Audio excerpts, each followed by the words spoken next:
The Hells Angels biker followed the little girl's scream into a furnace room, and his rage lit up the darkness.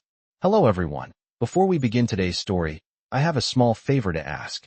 Please hit subscribe and turn on the notification bell so you never miss our channel's new videos. It's quick, free, and the best way to support us in bringing you more dramatic stories. Your support means the world to us. Where are you watching from? Drop your city or country in the comments below. Thank you very much. Now, let's get started. On a bitterly cold evening in the small town of Cedar Ridge, the wind howled through the trees, and the streets lay empty, bathed in a dim street lamp glow. Jake Reaper Morrison, a seasoned Hells Angels biker, was making his usual rounds after a long day of meetings with his brothers. His Harley-Davidson roared down the icy road, its headlights slicing through the darkness. The heavy rain had turned the night into a blur of wet reflections and shadows. As he turned a corner, he heard it, a faint, high-pitched scream, sharp and full of panic, cutting through the night. His body tensed. He instinctively slowed the bike, his eyes scanning the deserted street. The scream echoed again, unmistakably coming from a nearby alley. Without hesitation, Jake veered off the main road and pulled up beside an old, run-down building. His boots hit the damp pavement with a thud as he dismounted, eyes narrowing in the direction of the sound. The alley was eerily silent now, but the faint scent of burning wood and something wrong hung in the air. As he stepped closer to the source of the sound, his eyes caught sight of a small figure, no older than 10, standing in the alleyway, her hands clutching her coat tightly against the cold. Her wide, terrified eyes locked onto him as she screamed again, the desperation in her voice sending a chill down his spine. She didn't recognize the leather jacket, the tattoos, the patches. To her, he was just another terrifying figure, a monster in the night. Hey, it's okay. Jake's voice was low, rough, but softer than usual. He knew he had to calm her down, but his years of toughness made his words feel foreign to him. I'm not here to hurt you. The little girl didn't believe him. She backed away, her face pale as she stumbled, tripping over the uneven ground. Jake's heart tightened. This wasn't how things were supposed to go. He had seen plenty of fear in his life, enough to fill a lifetime. But this girl's terror was different. It was raw. It was real. Jake took a cautious step forward, his boots making soft, squelching sounds in the wet ground. I'm just here to help, he said, his voice calmer now, the gruff edge replaced with something gentler. What's going on? Where's your mom? The little girl shook her head vigorously, her voice trembling. Please don't hurt me. Please don't hurt me.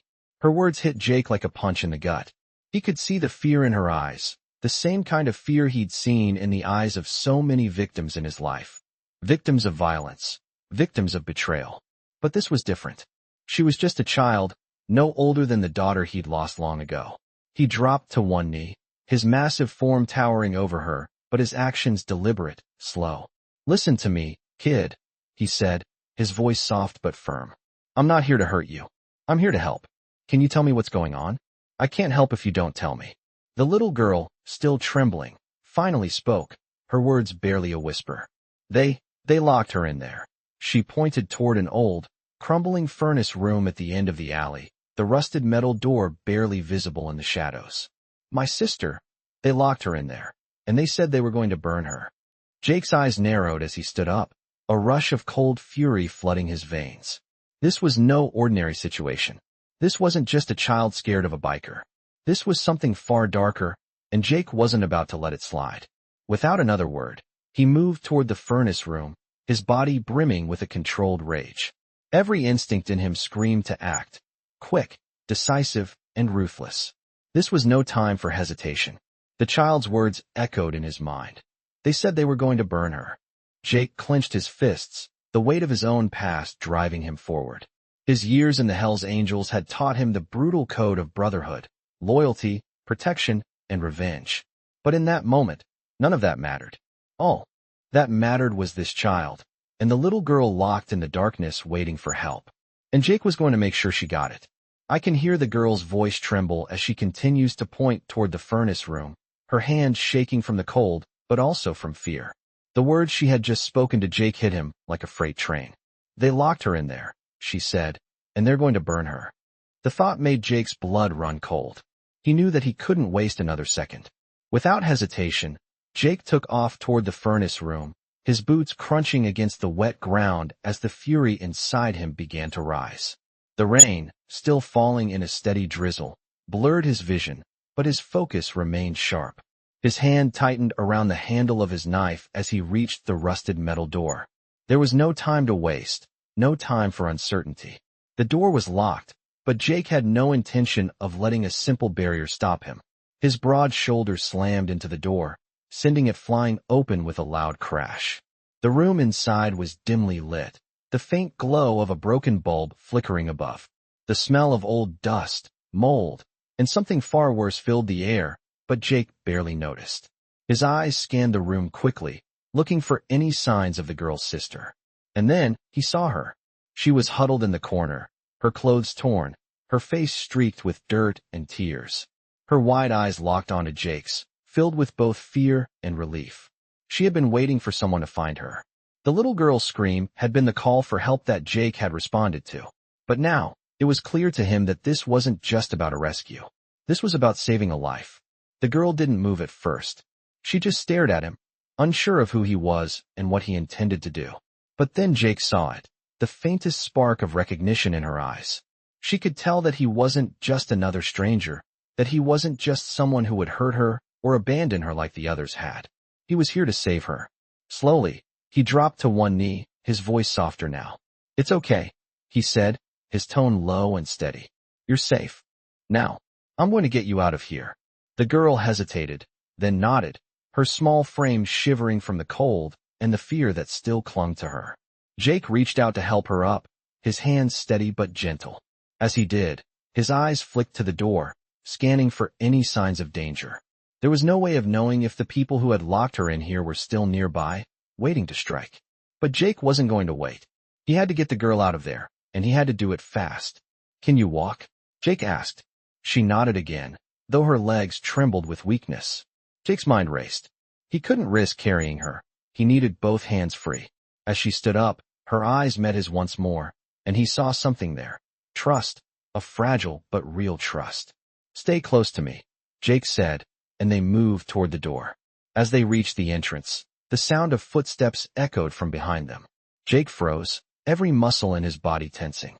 The footsteps were heavy, purposeful. There was no mistaking it. Someone was coming. The hair on the back of Jake's neck stood up, and his instincts kicked in. He turned to the girl, his face grim. "Go," he ordered, his voice low and urgent. "Run. Get out of here. Now." The girl didn't hesitate this time. She bolted past Jake, her feet pounding against the wet pavement as she disappeared into the night. Jake stayed in place, his eyes scanning the shadows for any movement. His grip tightened on the knife in his hand, his breathing steady as he waited. A figure appeared at the end of the alley, silhouetted against the dim streetlights. It was a man, tall, broad-shouldered, and carrying a weapon. Jake's pulse quickened, but he didn't move. He had to wait, had to see if the man was alone, if there were more of them. The figure took a step forward, and that's when Jake saw it. The man was wearing the same patched leather jacket as he was, a Hell's Angels patch on his back. Jake's mind went into overdrive, piecing together the situation. Whoever this was, they were part of his world, part of the brotherhood he had left behind long ago. But that didn't matter now. Not anymore. The man's eyes locked onto Jake's, and he smiled. A cold, cruel smile. "You're too late, Reaper," he said, his voice low and mocking. "She was always going to die here." Jake didn't flinch. He knew what he had to do. The rage that had been building inside him since the moment he heard the girl's scream surged through him now. He wasn't just going to walk away. He wasn't going to let this man, or anyone, hurt her. Not on his watch. Jake's body moved before his mind could catch up, the knife flashing in the dim light as he closed the distance between them. The confrontation had begun. The world seemed to slow around him as he prepared for what was coming next. This wasn't just about saving a life anymore. This was about making sure that no one would ever hurt another innocent soul like this again. I can hear the clash of metal against metal as the figure in front of Jake moves, his hand gripping a thick crowbar. The tension in the air is palpable, the smell of the wet pavement mixing with the sharp scent of gasoline and fear. Jake's pulse races, the adrenaline pumping through his veins as the man from the Brotherhood inches closer. You don't know what you're messing with, Reaper. The man says, his voice dripping with disdain. You walk away now, and maybe we forget you ever existed. Jake's grip on his knife tightens, but his mind is sharp. He's been in situations like this before. He knows when to fight and when to walk away. But something is different now. Something inside him refuses to back down. The little girl's face flashes in his mind, the terror in her eyes when she pointed toward the furnace room. The helplessness. He won't let that happen again. Not on his watch. I'm not walking away. Jake growls, his voice steady. He steps forward, the knife held firmly in his right hand, eyes locked on the man's, calculating, waiting for the right moment. The man laughs, a cold, mocking sound, before he lunges forward, swinging the crowbar with lethal intent. The metal connects with Jake's arm, the impact sharp and painful, but Jake grits his teeth and pushes through it. He spins, using his momentum to bring the knife down in a quick, precise motion. The man yelps in pain as the blade finds its mark, but Jake doesn't stop. He presses forward, his rage a controlled force now. The man stumbles back, clutching his side, his face twisting in pain. You think this is over? The man snarls, his voice strained. You're dead, Reaper. You're as good as dead. Jake doesn't reply. His focus remains on the task at hand, getting the girl to safety. He moves toward the alley entrance, his eyes scanning the shadows for any other threats. The storm has picked up again, the rain falling harder now, but Jake doesn't care. His heart is pounding in his chest, his body aching, but the fire inside him refuses to let up. He spots the little girl standing near the street, looking up at him with wide, uncertain eyes. She's safe, for now. He waves her over, and she doesn't hesitate this time. She runs toward him, her small frame soaking wet but determined. Jake reaches out, pulling her behind him as he scans the alley one last time. The man is still on the ground, holding his side, cursing under his breath. Jake takes a deep breath, the weight of what just happened settling in. He's not sure if this is over yet. He doesn't know if there's more coming. But he does know one thing. He'll do whatever it takes to protect this little girl, to keep her safe. As they walk down the alley toward the street, Jake's mind races. The adrenaline is starting to wear off, and the pain in his arm is catching up to him. But he doesn't slow down. He can't. The girl looks up at him, her voice small. Are they gone? She asks. Jake looks down at her, his expression softening. For now, he says, though he knows better than to make promises. The world is a dangerous place, and there's no telling who might show up next. They reach the street, and Jake doesn't stop. He keeps walking, the girl at his side, his eyes constantly scanning for any signs of danger. The storm continues to pour down, but it doesn't matter. Jake is used to the rain. He's used to the darkness. It's the light that he can't seem to find. The little girl speaks again, her voice hesitant. Why did you help me? She asks. Jake doesn't have a clear answer. He's not sure why he did it himself. But something inside him shifted tonight. Something broke. Because you needed help, he says finally, his voice quiet. And I couldn't walk away. They continue down the street, the sound of their footsteps muffled by the rain. The world seems quieter now, the immediate danger past. But Jake knows this isn't over. He knows there's more to this story, more danger lurking in the shadows. And he's not done yet. As they walk into the night, Jake feels a strange sense of purpose that he hasn't felt in years. He has no idea where this will lead, but for the first time in a long time, he feels like he's on the right path. And whatever comes next, he'll be ready. The girl looks up at him again, this time with a small, tentative smile. Thank you, she says, and Jake nods, his face unreadable. But inside, something shifts. Something cracks open. He's done being a bystander in his own life. He's done being a passenger. From this moment on, he's taking the wheel. And nothing, no one, will stop him. I can hear the faint echo of their footsteps as Jake and the girl make their way through the night, the rain still falling in steady sheets. The storm has grown colder, harsher, but Jake doesn't stop. The girl, her small form now shivering from the wet, walks close to him, occasionally glancing up at him with eyes that still hold the remnants of fear, but also something else, trust. As they turn onto a quieter street, Jake's mind keeps racing. The world they just left behind feels like a distant memory, but the danger is far from over. Jake knows better than to assume they're safe just because they've walked away from the furnace room. He can't shake the feeling that something is still lurking out there, waiting. Where are we going? The girl asks softly, breaking the silence. Jake looks down at her, his face expressionless. A safe place, he replies, his voice low and steady. He's not entirely sure if it is a safe place, but he needs to get her away from everything for now. He's taking it one step at a time. The girl nods, her lips trembling as she wipes at her wet face with the sleeve of her coat. The fear still hasn't fully left her, and Jake knows it won't anytime soon. It will take time for her to recover, if she ever truly does. He knows that feeling all too well. He's seen too much in his life, too much that can never be erased.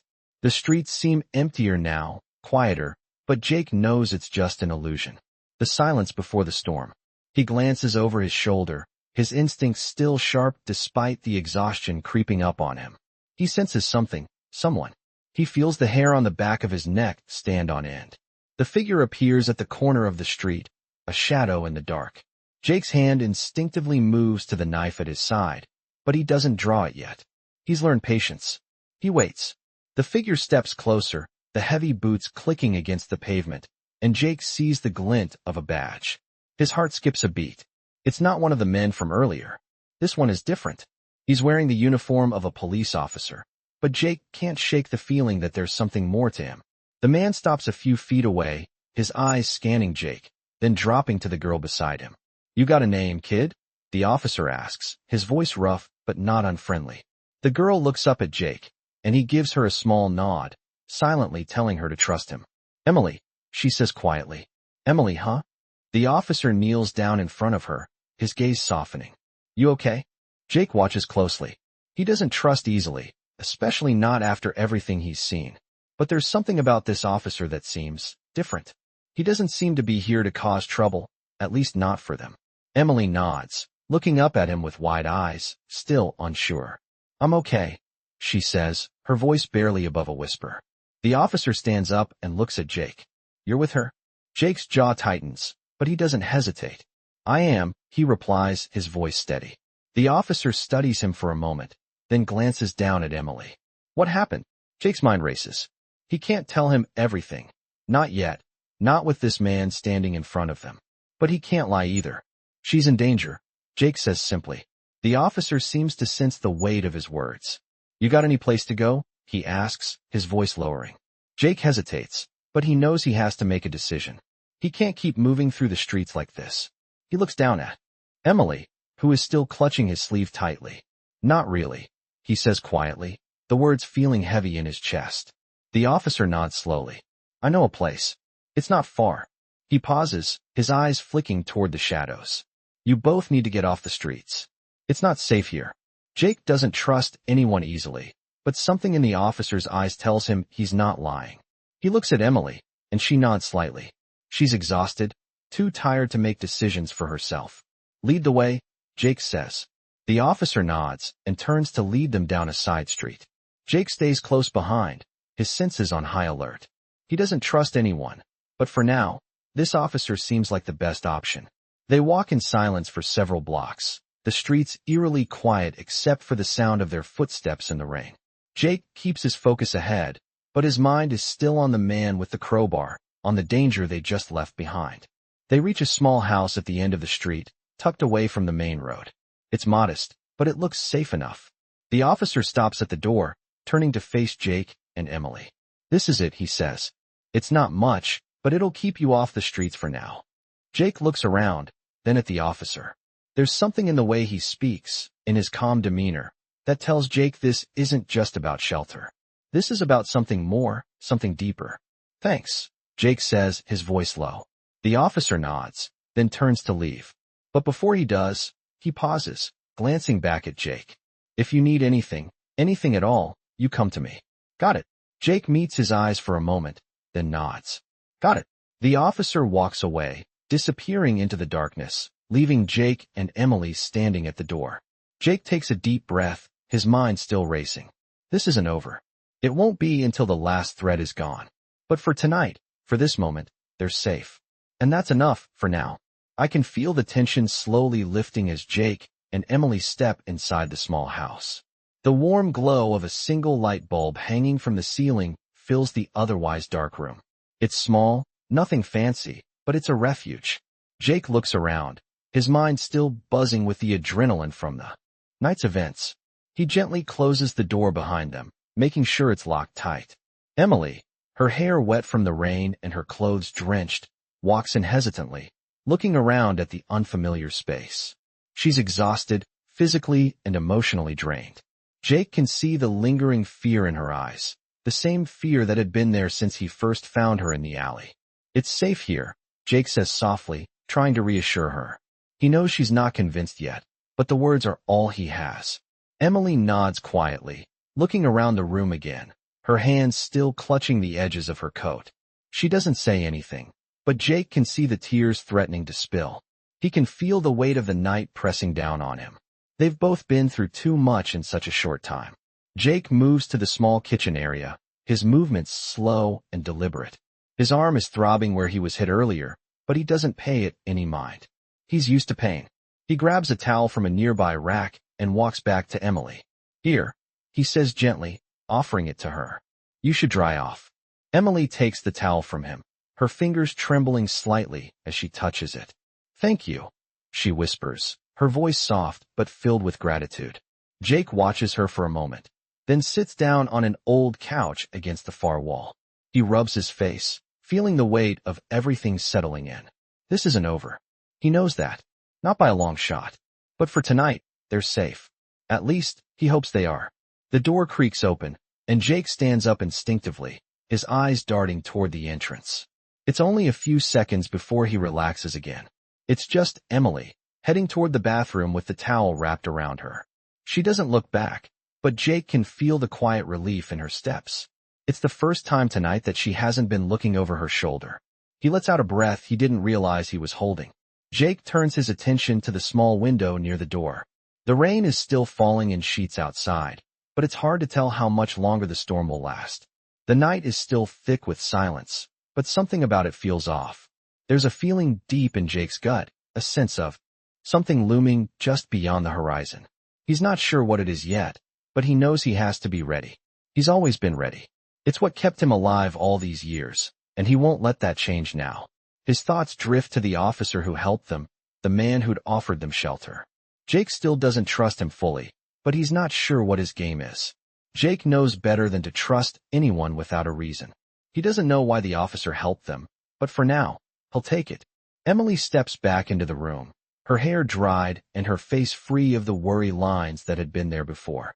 She's still quiet, but there's a softness to her now, a kind of calm that wasn't there before. She looks up at Jake, meeting his eyes for the first time since they came inside. I'm sorry, she says, her voice low. Jake raises an eyebrow, confused. Sorry for what? Emily looks down at her hands, twisting the towel in her grip. For making you help me, she says quietly. Jake shakes his head, walking over to where she stands. You didn't make me do anything, he says firmly, placing a hand on her shoulder. You needed help. I gave it. That's all. Emily looks up at him, her eyes softening. Thank you, she says again, this time with more conviction. Jake nods, not trusting himself to speak. He feels something inside him shift, something he hasn't felt in a long time, something like hope. The sound of a motorcycle revving outside catches his attention.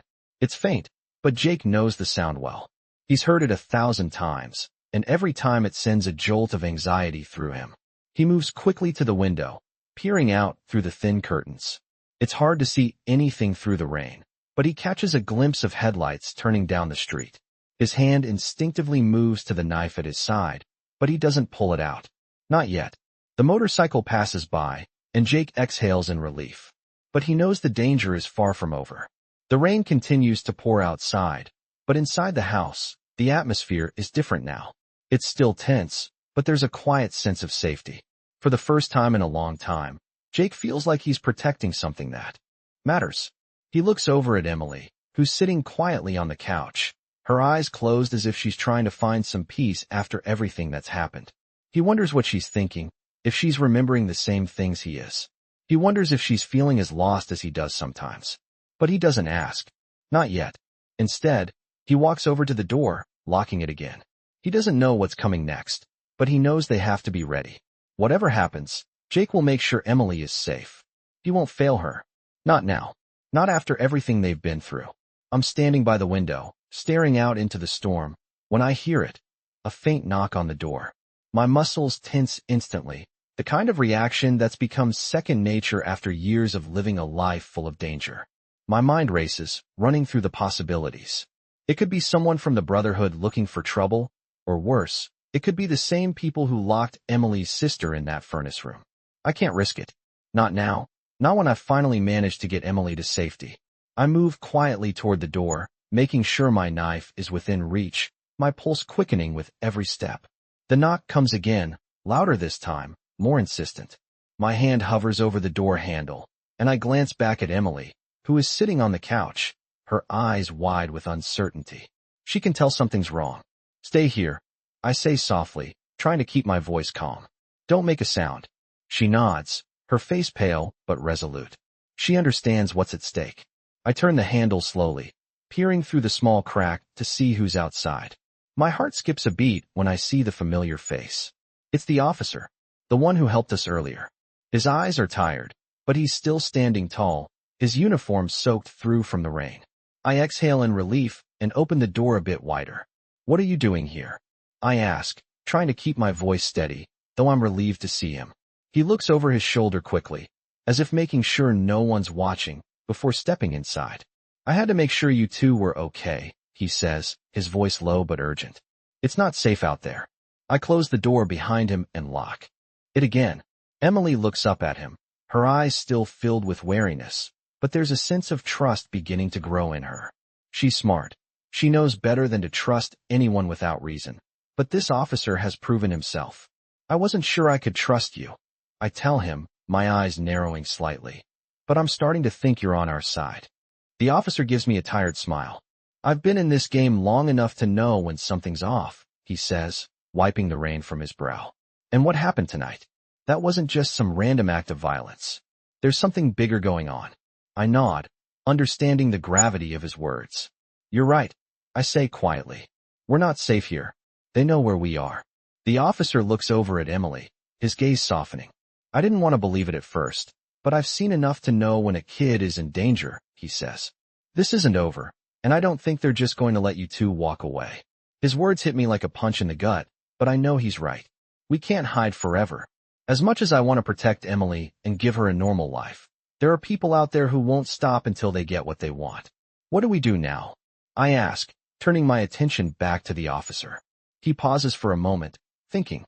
We need to move fast, he says finally. I've got a place where you two can lay low for a while. It's not perfect, but it's better than staying here. I glance at Emily, who's still sitting on the couch, her eyes fixed on the officer. She's barely spoken since we came inside, still processing everything that's happened. What do you think? I ask her, my voice softer now. We have to keep moving. We can't stay in one place for too long. She nods, the fear still evident in her eyes, but there's also a quiet strength there. I want to be safe, she says, her voice barely above a whisper. The officer nods, his expression serious. I'll get you out of here, he says. But we need to go now. We can't afford to wait any longer. The urgency in his voice is enough to push me into action. I don't know what's coming next. But I do know that I can't let anything happen to Emily. Not after everything she's been through. We gather what little we have, clothes, a few essentials, and head for the door. I glance at Emily one last time before stepping out into the storm. The rain is coming down harder now, the wind howling through the streets, but it doesn't matter. We have to keep moving. The officer leads the way, and we follow closely behind. As we walk down the street, I can't shake the feeling that we're being watched. I know we can't outrun the danger forever, but I'll be damned if I don't try. We round the corner, and that's when I see it, another figure in the distance. My heart stops for a second as I try to make out the shape, but the officer doesn't slow down. Keep moving, he says quietly, glancing back at me. I don't need to be told twice. We keep walking, my mind racing with possibilities. But no matter what comes next, I won't stop. Not until Emily is safe. I've made it this far, and I'll do whatever it takes to protect her. The officer takes us down a narrow alley, and I feel a sense of relief wash over me. For now, we're out of sight. But I know it's only a matter of time before the danger catches up with us. I look at Emily, and she looks back at me, her expression still full of fear. But there's something else in her eyes now, something stronger. I nod at her, and she nods back. We're in this together. And whatever happens next, we'll face it head on. I can feel the weight of the night pressing on me as we walk deeper into the alley, the sound of our footsteps muffled by the rain-soaked ground. The officer moves ahead, his posture tense, but there's a calmness to the way he's leading us. I can tell he's done this before, and for the first time in hours, I allow myself to feel a sliver of hope. We've made it this far, but I know the real challenge is still ahead. Emily stays close, her small form barely visible in the shadows as we move, but I keep a close eye on her, making sure she's all right. Her eyes are wide, scanning the surroundings, but there's a quiet determination in her gaze now. She's not the same scared girl I found in the alley. She's strong.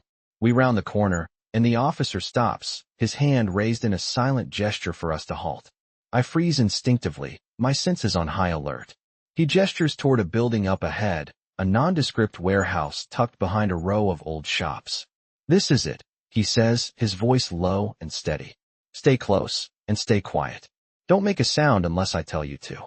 He looks at me, and I can see the seriousness in his eyes. You're not the only one being hunted. There are others watching, waiting.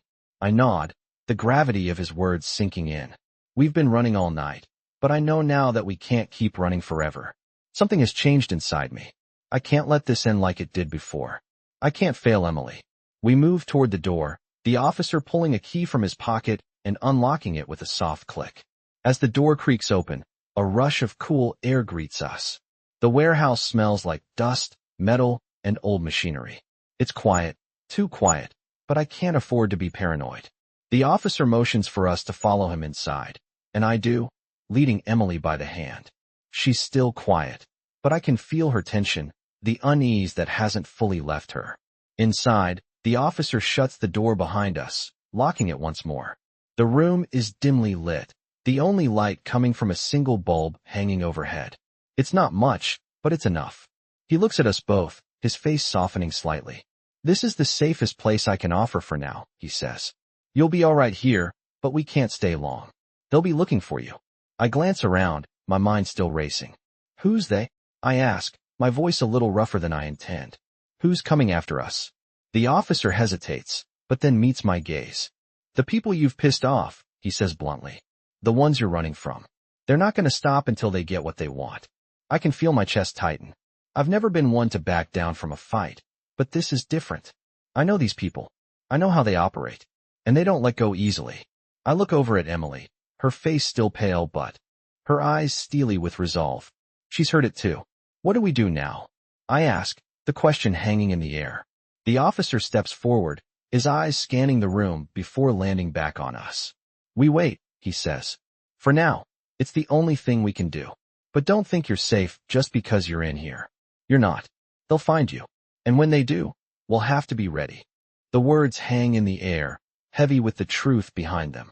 I feel my pulse quicken, but I know there's no turning back now. I've made a promise. I will keep Emily safe. How long do we have? I ask, needing to know. Not long, the officer says, shaking his head. The longer we wait, the more danger you're in. But I have connections. I'll call in some favors, get us a plan. I nod, my mind already calculating the risks. There's no time to waste. Thank you, I say quietly, my voice steady despite the rush of emotions. The officer gives a small nod, his eyes narrowing slightly. Don't thank me yet, he says. We still have a long way to go.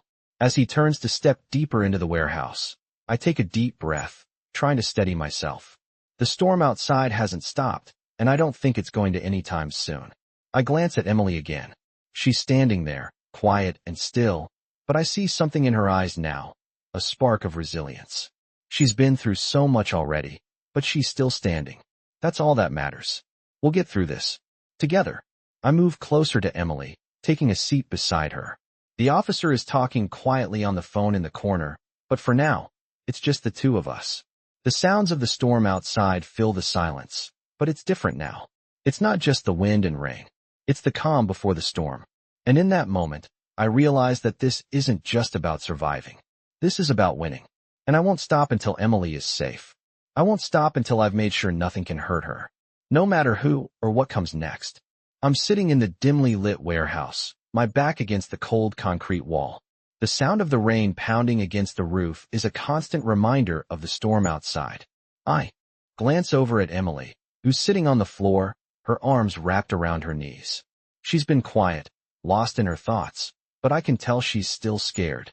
Her wide eyes keep darting to the door, as though expecting someone, or something, to burst through at any moment. I can't blame her. I'm scared too. The officer is still on the phone, his voice low, his words hurried as he speaks to whoever he's trying to reach.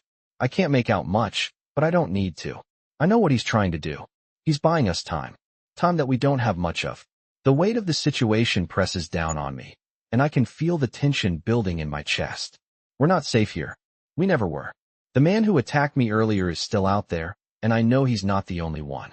There's a whole network of people, dangerous people, who want us dead, and they won't stop until they get what they want. I stand up slowly, careful not to make too much noise. I need to move, need to do something. I can't just sit here and wait to be found. I've lived too long in the shadows, hiding from the world, to let this be how it ends. I walk over to the officer, who's still speaking into his phone. His expression is tight, his jaw clenched. He notices me approaching and holds up a hand, signaling for me to wait. I nod, taking a few steps back. I don't want to interrupt him. I know he's working on a plan, but I'm not sure what kind of plan will save us now. The world outside this warehouse feels like a ticking time bomb, and I can hear the seconds counting down in my head. They're on their way. The officer finally says, his voice quiet but serious. We don't have much time. I feel the knot in my stomach tighten. What are we supposed to do? I ask. There's nowhere left to hide. He looks at me for a long moment, as if weighing his words. We fight, he says finally. I freeze. What do you mean, fight? The officer sets the phone down on a nearby table and turns to face me fully. I've got a team coming. They'll be here soon. But they can't do this alone. We need to. Be ready. I nod, though I'm not sure what he means by ready.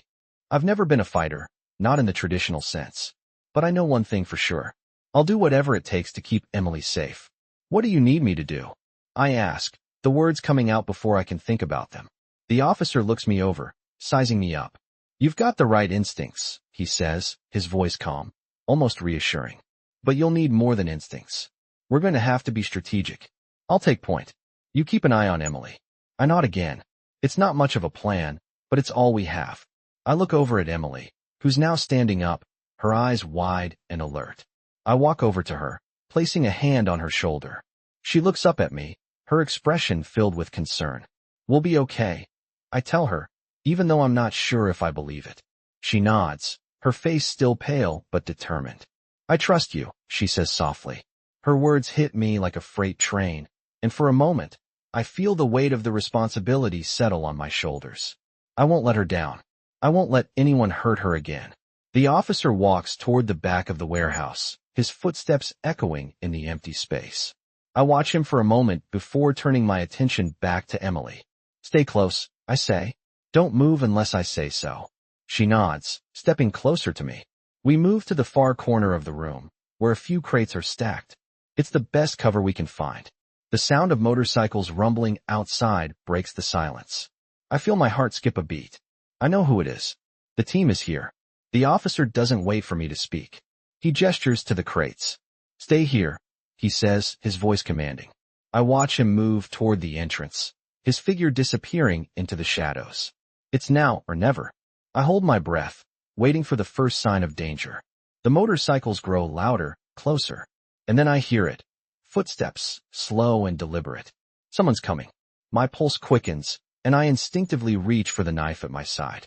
Emily is standing beside me, her hand gripping my arm. What's happening? She whispers. Just stay quiet, I murmur. The door to the warehouse creaks open, and I feel a chill run down my spine. I hold my breath as the footsteps draw nearer, closer, until I can see the shadow of the officer just outside. The air is thick with tension. Every second feels like an eternity. I glance at Emily, who's holding her breath, waiting for something, anything, to happen. I nod at her, signaling for her to stay hidden. The officer steps forward, his voice steady as he speaks to the men outside. I was expecting you, he says, but I'm afraid you're too late. The tension is unbearable, and I can feel my heart pounding in my chest. I'm not sure how this is going to play out, but I know one thing for sure. This isn't the end. Not by a long shot. I can feel the tension in the air as the door opens wider, the harsh sound of the rain outside filling the silence. The officer steps back, his expression hardening as he faces the men outside. There's no turning back now. I glance at Emily, who is crouched low behind the crates, her wide eyes watching every movement. I can tell she's scared, but she's holding it together. She's stronger than she realizes. The officer doesn't flinch as the first man steps inside, a tall figure clad in leather with a Hell's Angels patch on his back. His eyes scan the warehouse, landing on the officer before shifting to me. Thought you could hide, did you? The man growls, his voice low and threatening. I feel my muscles tense, but I stay calm, my hand still gripping the knife at my side. I'm ready for whatever comes next. The officer steps forward, putting himself between me and the men. I didn't think I'd need to hide, he says, his voice steady, but there's an edge to it now. But you're too late. This ends now.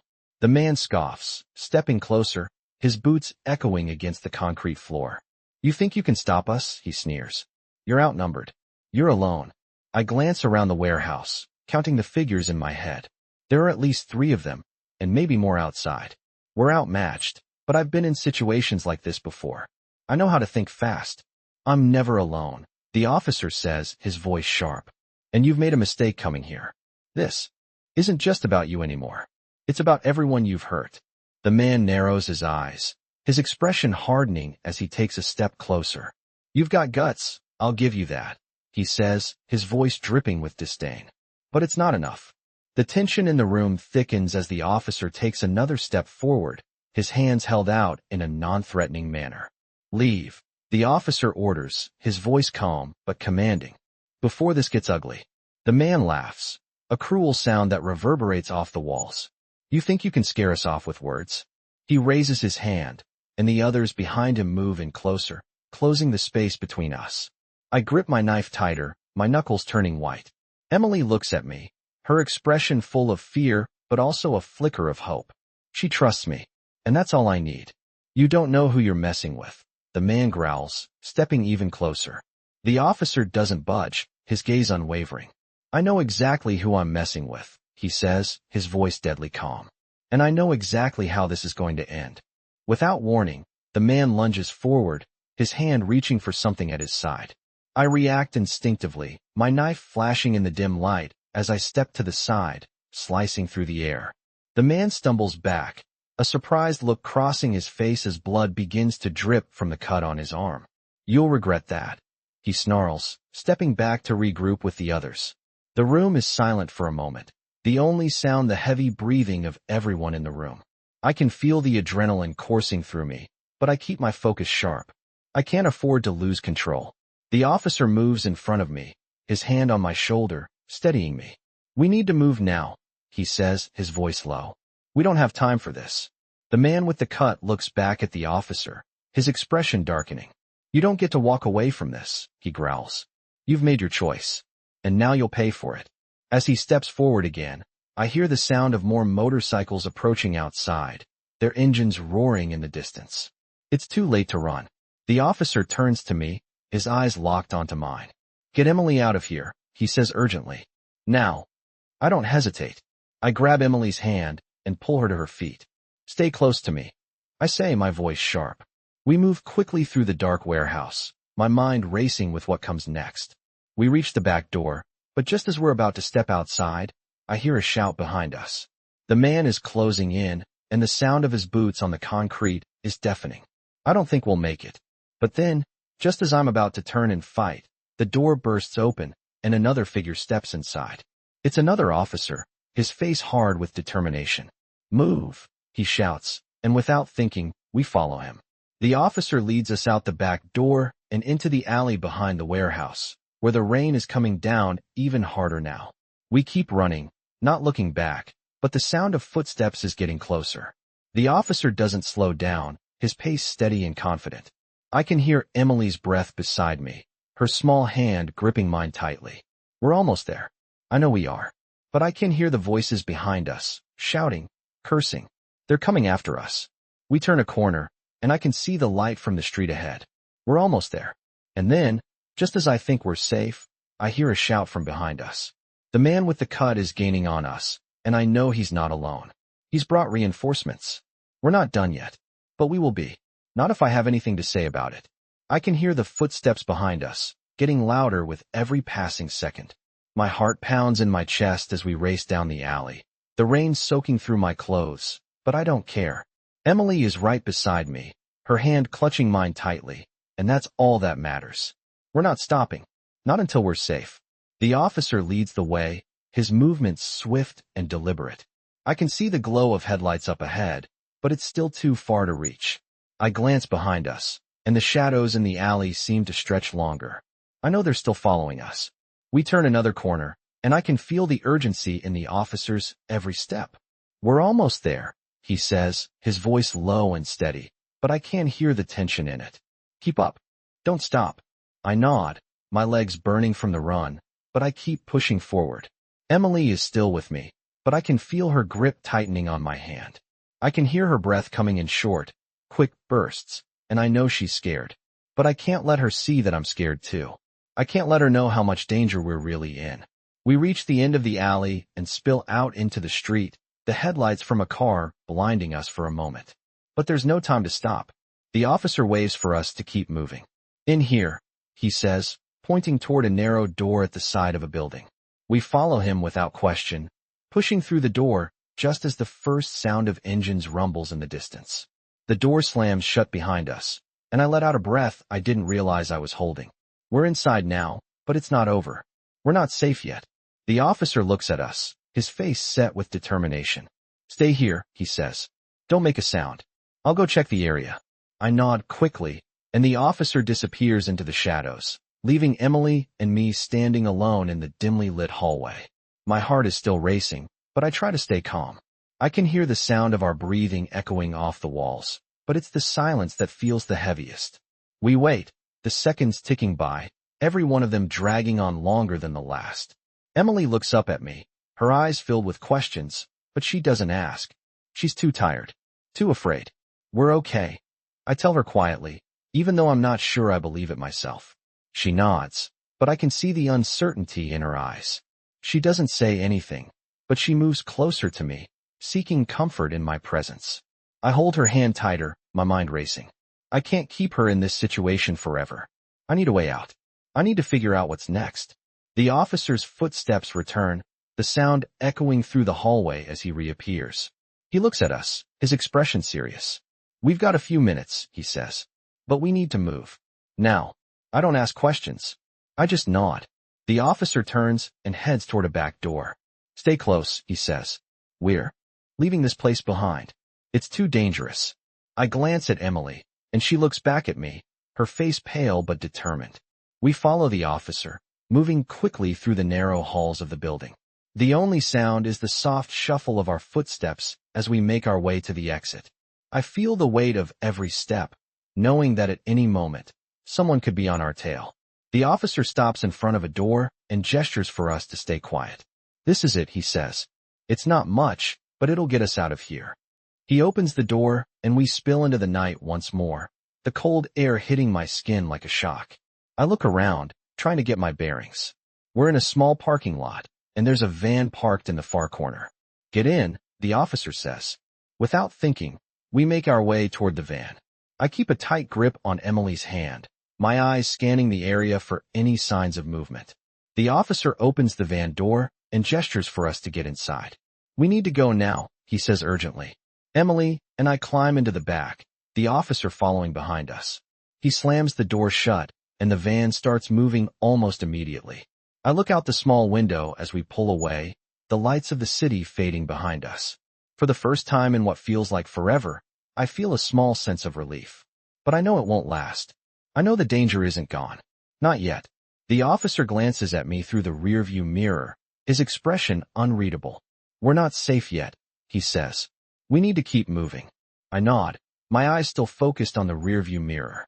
The city lights are gone now, replaced by the dark, empty road ahead. There's nothing left to do but keep going. The officer drives on, his focus never wavering. I hold Emily's hand tighter, trying to calm her, though I'm not sure I'm calming myself. The road ahead feels endless, and the fear in my chest only grows stronger with each passing mile. The storm has stopped, but the threat is still very real. I know this is just the beginning. I know that we've made enemies tonight. Dangerous enemies who won't stop until they get what they want. But I won't let them win. Not while Emily is by my side. We'll fight to survive. Together. I'm sitting in the back of the van. The hum of the engine and the steady rhythm of the tires on the road the only sounds breaking the silence. The officer's eyes flicker occasionally to the rearview mirror, scanning for anything out of place. I glance over at Emily, who's sitting quietly beside me, her small form curled up in the corner of the seat. She's still shaking, but she's holding it together. I can tell she's trying to be strong, trying to keep the fear at bay, but I see the tremble in her hands as she clutches her coat tighter around herself. I wish I could make this better for her, but I know I can't. Not yet. The officer doesn't say much, his focus on the road, but I can tell he's deep in thought. I don't blame him. We're not safe yet, and he knows it. They're still out there, and they won't stop until they find us. I look out the window, the dark roads stretching endlessly in front of us. The city lights are long gone, replaced by the pitch-black nothingness of the countryside. The storm has stopped, but there's a heavy feeling in the air, a sense of dread that hangs over us like a cloud. I don't know where we're headed, but I know it's not over. Not yet. I glance at the officer again, trying to read his expression. He's a man of few words, but the lines on his face tell me everything I need to know. He's seen this kind of danger before, but this time, it's different. It's personal. I turn my attention back to Emily, who is now staring out the window, her face illuminated by the passing streetlights. I want to say something, to comfort her, but the words don't come. What do you say to someone who's been through so much in such a short time? What do you say to a kid who's been dragged into a nightmare she doesn't deserve? I wish I could tell her everything's going to be okay, but I know that's a lie. Not yet, at least. The officer's voice breaks the silence. We're almost there, he says, his voice steady but low. Just a few more miles. I nod, but I don't feel any better. I know we're not there yet. We still have a long way to go. The officer takes a sharp turn, and the van slows as we approach a small, isolated house at the end of a dirt road. The place looks abandoned, or at least like it hasn't been lived in for years. The officer pulls into the driveway and parks the van behind a cluster of trees, the thick branches providing some cover from the road. I don't ask any questions. I just follow him as he steps out of the van, his boots crunching in the gravel. Emily and I get out, and I glance around the property. It's quiet, too quiet, but there's something reassuring about the isolation. We're hidden here. For now, at least. The officer walks toward the house, his steps purposeful. I stay close behind, keeping an eye on Emily, who's still following me, her small hand clutching mine tightly. We reach the front door, and the officer knocks twice, the sound echoing through the empty space. I wait, my senses on high alert, but nothing happens. No sounds, no movement. The officer knocks again, this time with more urgency. After a long moment, the door creaks open, and a man steps out, his face partially hidden in the shadows. You're late, the man says, his voice gruff but not unfriendly. The officer doesn't flinch. I had to make sure we weren't followed, he replies, his tone steady. Is it safe? The man looks past the officer, his eyes landing on me and Emily. He nods slowly, stepping aside to let us in. For now, he says. But you won't have long. The officer leads us inside, and I take a quick look around. The house is small, with old wooden furniture and dim lighting, but it feels safer than anything we've had in the past few hours. The man leads us to a back room, and the officer closes the door behind us. This is the best we've got, the officer says, his eyes scanning the room. It's not much, but it's secure. I nod, though I know this isn't the end. It's just another pit stop, another temporary refuge before we have to move again. Emily sits down on the edge of the bed, her eyes wide as she looks around. She's exhausted, both physically and emotionally, and I can see the fear still lingering in her gaze. I sit down next to her, keeping my voice low. We're safe here, I say, though I'm not sure I believe it. But we need to stay alert. We can't let our guard down. Emily nods, but she doesn't speak. I know she's processing everything, trying to make sense of it all, and I don't blame her. How could anyone? The officer steps closer, his voice low. I've got contacts who'll help us, he says. But we need to stay put for a while. Let things cool down. I don't like the sound of that, but I know he's right. We need time to regroup. We need to figure out what comes next. The man who owns the house leaves us alone for a moment, and the officer pulls a chair from the corner and sits down across from us. I'll make the call in the morning, he says. For now, we wait. I nod, but I know I won't be able to sleep. I can't. Not with everything that's hanging over us. Emily leans her head against my shoulder, and for the first time in hours, I feel the weight of the night settling in. I close my eyes, but I don't relax. Not yet. I can still hear the motorcycles in my mind, the roar of engines, the sound of footsteps closing in. The danger is still out there. I don't know how much longer we can keep running. But for now, we have a small slice of safety, and I'll hold on to that as long as I can. I wake up to the sound of distant sirens, the eerie quiet of the house surrounding me as I try to shake off the fog of sleep. The night had been long, and even though we've been able to hide, I can still feel the weight of the danger pressing down on me. Emily is asleep beside me, her small form curled up on the bed. Her breathing is slow and steady, a brief moment of peace after everything she's been through. I let out a quiet breath, trying not to wake her. It's still dark outside, the only light coming from the small lamp in the corner of the room. The house is still, too still. The silence is unsettling. I turn my head toward the window, peering through the slats of the blinds. There's no movement outside, but I know that can change in an instant. I can't let my guard down. Not now. I get up quietly, careful not to disturb Emily, and move toward the door. The officer is sitting at the small kitchen table, his face buried in his hands. He hasn't slept, I can tell. He's been on edge since we arrived, just like me. We're both waiting for the inevitable, waiting for the other shoe to drop. He looks up as I enter, his tired eyes meeting mine. You didn't sleep, I say softly, standing in the doorway. He shrugs, a small, tired smile flickering across his face. I'm not the one who needs sleep, he replies. We're running out of time. I nod, knowing exactly what he means. We can't stay here forever. The danger is closing in, and there's nowhere left to hide. We need a plan, but we don't have much time. What's the next move? I ask, my voice steady. The officer leans back in his chair, his eyes scanning the small, cluttered room. We need to get out of here, he says. This place won't hold up much longer.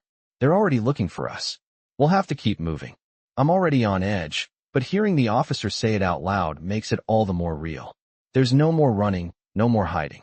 It's a matter of survival now. I look over at Emily, still sleeping soundly. She's safe for the moment, but I know that won't last. I can't keep her in hiding forever. What's the plan? I ask again, my voice low.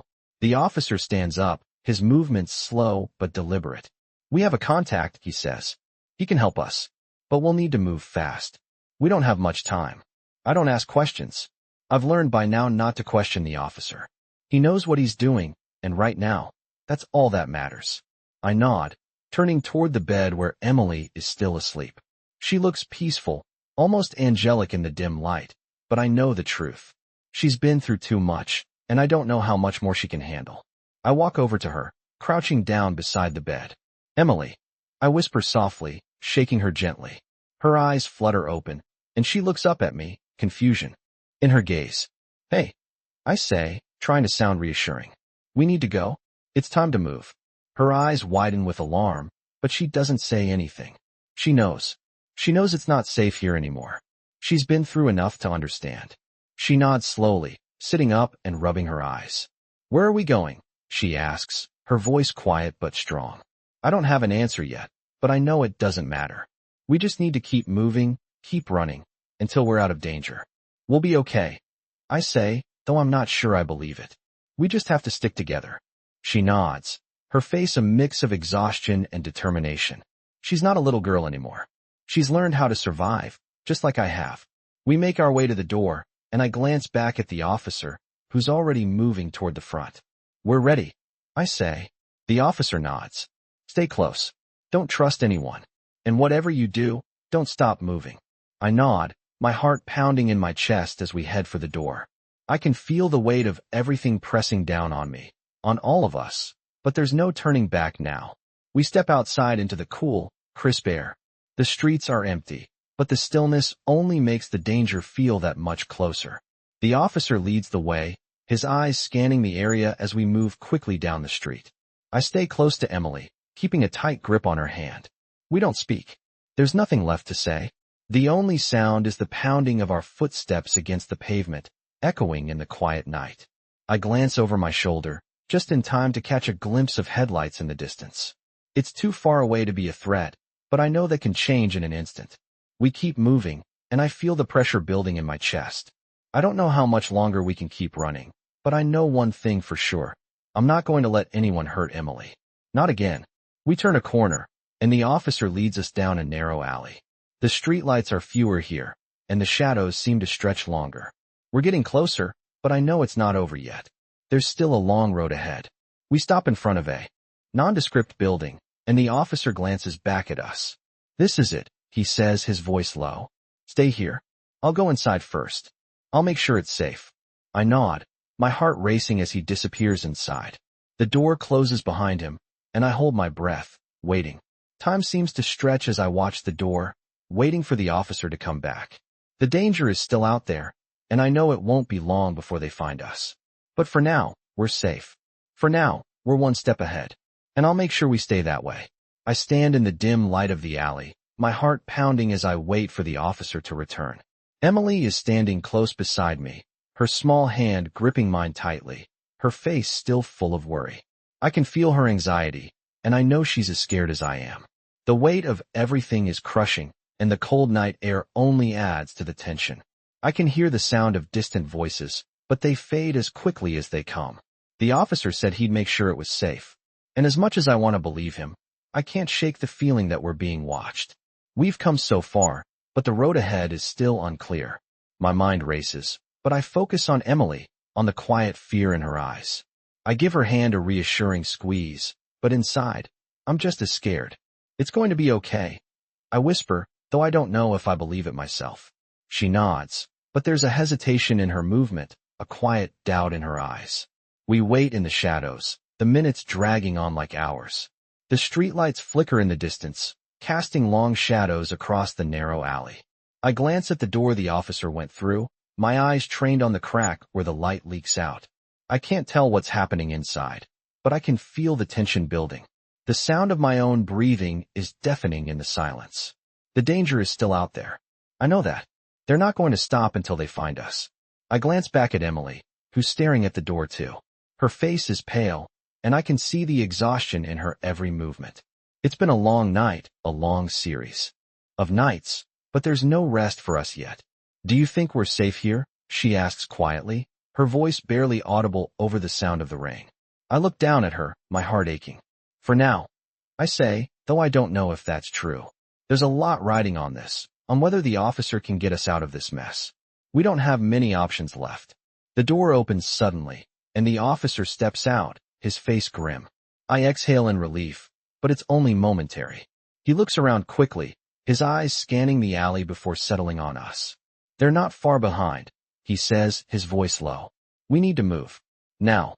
I nod immediately, my body already reacting before my mind can catch up. Emily grabs my hand again, and we follow the officer as he leads us down another alley, moving quickly and quietly. The rain is still pouring down, but it's almost a comfort, the sound of it masking our footsteps. We move swiftly, our breaths coming in quick gasps as we try to stay out of sight. I can feel the pressure building, the constant awareness that we're being hunted. I keep my eyes ahead, focusing on the officer, but my mind is racing. I know the enemy is closing in, and the thought of what might happen if we're caught is too much to bear. We turn another corner, and the officer stops, looking up at a small, nondescript building. This is it, he says, his voice steady but urgent. Get inside. Quickly. We slip inside the building, the door closing behind us with a soft thud. The room is dark, only faintly illuminated by a single overhead light. The officer gestures for us to stay low, and we crouch down near the far wall. I can hear the rain pounding on the roof above us, but it's strangely quiet inside. This is just a temporary hideout, the officer says, his voice low. We're not safe here for long, but we've got a few hours before they catch up. I nod, my body still tense as I look around the room. It's empty, save for a few scattered crates and boxes, but it feels like a fortress compared to the street outside. Emily clutches my hand tighter, her grip desperate. I look at her, trying to give her a reassuring smile, but I don't think I can fool either of us. I know the danger is still out there, and it's only a matter of time before they find us. The officer checks his phone, his face grim as he glances at the screen. We've got a contact, he says. They'll help us get out of here, but it's going to take some time. I nod, but the weight of the situation is heavy. We can't afford to stay in one place for too long. Not with the people after us. The officer walks to the door, peering out through a small crack, his eyes scanning the street. I watch him, my breath held as the seconds tick by. Finally, he steps back, his expression hard. We have to stay here for now, he says. But we need to keep quiet. If they find us here, it's over. My heart races, but I don't speak. I just nod, my eyes flicking to Emily. She's still holding my hand, her face pale but determined. I can see the fear in her eyes, but there's something else too. Something stronger. She's been through more than most kids should ever have to, but she's still standing. I look back at the officer, my gaze firm. We'll do whatever it takes, I say. We're not going down without a fight. The officer meets my eyes, his face unreadable, but I can see the hint of approval in his expression.